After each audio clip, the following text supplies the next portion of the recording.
Deň, volám sa Nazar Jurčenko, chcem vám ukázať moju prácu na tomto projekte z predmetu OOP. Keď spustíme hru, vidíme všetko, čo sa ide na mape, ale najprv musíme pokúsiť zobrať kľúč kartu, aby sme mohli pri prechode otvoriť dvere. Aby sme ju zobrali, ideme hore a stlačíme klavesu Enter. Zoberieme kľúč kartu, ale musíme si dávať pozor na alien, pretože pri dotyku vám spôsobí škodu. Ďalej, keď si zobrali kľúčovú kartu, ideme k dverám a otvárame ich. Stlačíme klavesu U. Otvárame ich. A ďalej sa znova stretneme s alienami, cez ktoré musíme opratne prejsť. Zobrať si lekárničku a tiež stlačíme klavesu Enter. A otvárame sledujúce dvere. A prechodím do ďalšej miestnosti. Ideme, bereme lekárničku a ideme do inej miestnosti. Tu teraz už v inej miestnosti. Keď som dotýkam nejakého aliena, alebo mazera aliena, to už budem mať 80 energií. Môžeme to teraz vidieť.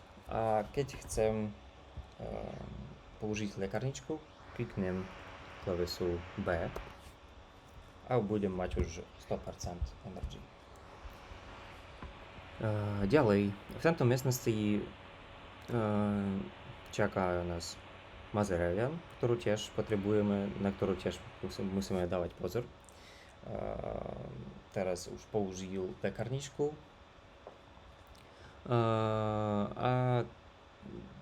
Ale ak potrebujete nejaký predmet z vášho backpacku, ale teraz to nie je v polohe na použitie, teda klikneme klavesu S a vidíme, že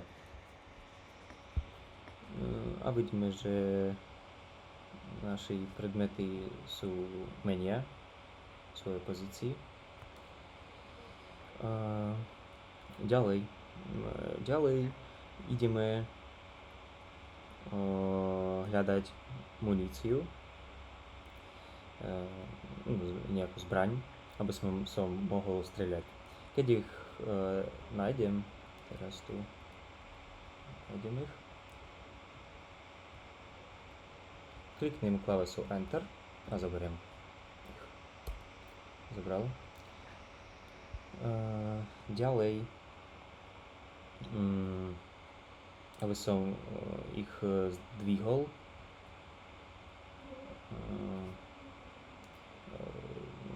teraz môžeme streľať týchto alienov. Teraz to môžeme pozrieť. Tu vidíte, že jedenkrát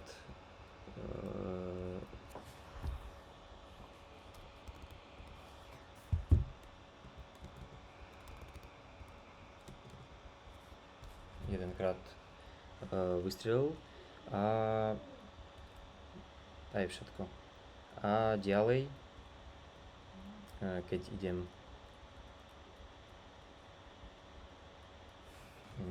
idem do alienov a oni sú dotykaví, keď nebudem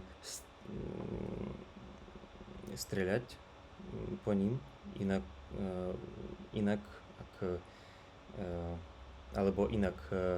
keď nevylíčam, zabije to mi. To vidíte, že moja energy je menšia a menšia. A teraz vidíme, že už zomrel. A to bude koniec hry. V tejto fáze, ak som nič nezabudol, je to všetko.